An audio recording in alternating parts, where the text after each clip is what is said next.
Hello, I'm Richard Taylor, and I am President and Chair of the Board of Governors of the Pacific Telecommunications Council. And with me is Tetsuo Yamakawa, who is the Chairman of the PTC Japan Committee and former Vice Minister for Policy Coordination of the Ministry of Internal Affairs and Communications of Japan. Greetings, Mr. Yamakawa. Thank you for joining us. Yeah, and we're going to have a conversation about PTC and Japan, and I guess we'll start by saying, we had a really great sort of mid-year session in Japan last year, and I was wondering what PTCJ's plans are to follow up on that.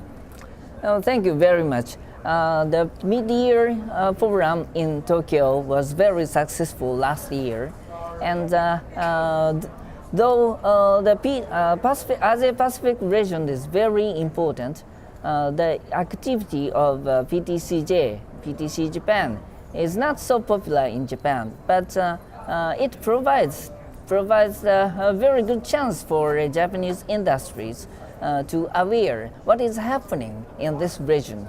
And our next goal is to promote the investment of Japanese industry to this region, because Asia-Pacific region is very important. It's a driver for the growth of economy all over the world.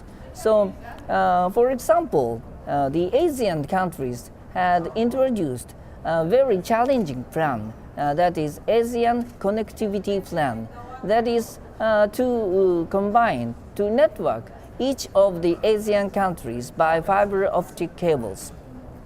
And they need the international cooperation, and we are very eager to cooperate, and PTC Japan will be to facilitate the investment and the exchange of views in this region.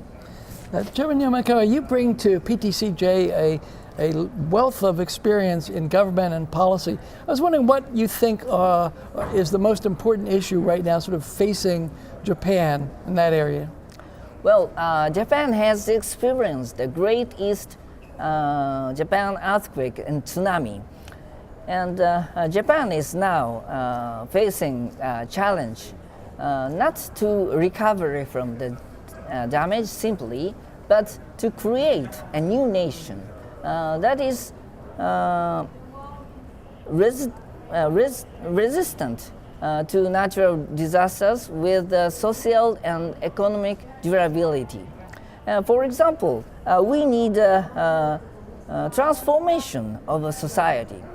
For example, in the occurrence of a tsunami, some local government has stored their very important data in the paper basis. For example, residential data, medical data, and educational data, and so on.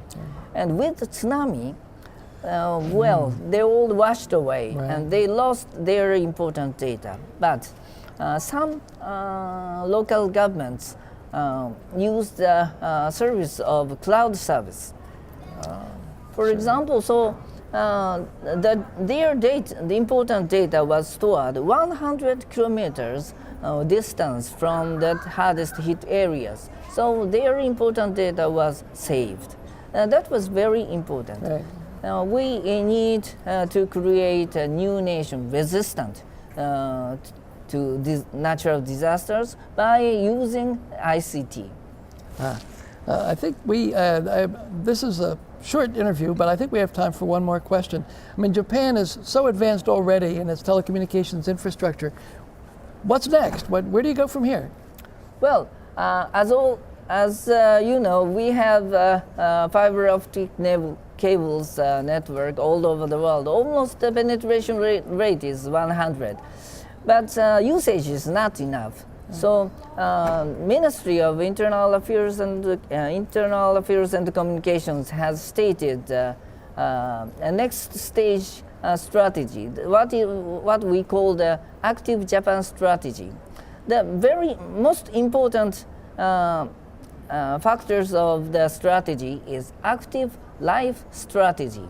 That is to enable all generations to actively participate in society. For example, we create a new city. It's a smart city operated by ICT.